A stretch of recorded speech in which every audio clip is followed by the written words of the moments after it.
Over the last couple of days, the volatility in gold has been wild. We made a new all-time high and then saw an immediate 4% drop. Then we pushed all the way back up and made a new all-time high and then saw a 7.5% drop in a 24-hour period. This is incredible.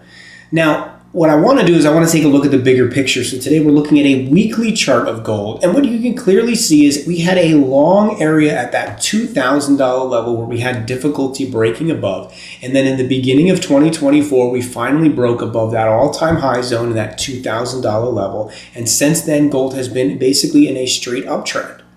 Earlier this year, we created a consolidation ascending triangle pattern at about that $3,500 level. That is the blue arrow on the right-hand side of the screen. And from that point forward, we have essentially gone straight up.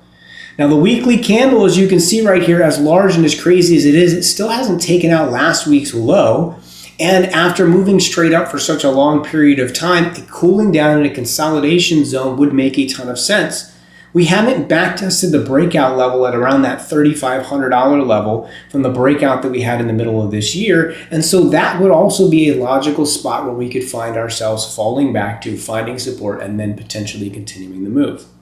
So the two areas that we really want to pay very close attention on a technical basis from the big picture is going to be that $4,400 resistance all-time high zone and that $3,500 level breakout from the previous resistance zone earlier this year. If we fall below 3,500, that's not going to feel real good for the gold bulls, but as long as we can hold above that zone, as crazy as the volatility has been here over the last few days, nothing technically has broken, and the uptrend would still be intact as long as we can stay above that level. We will certainly keep you posted.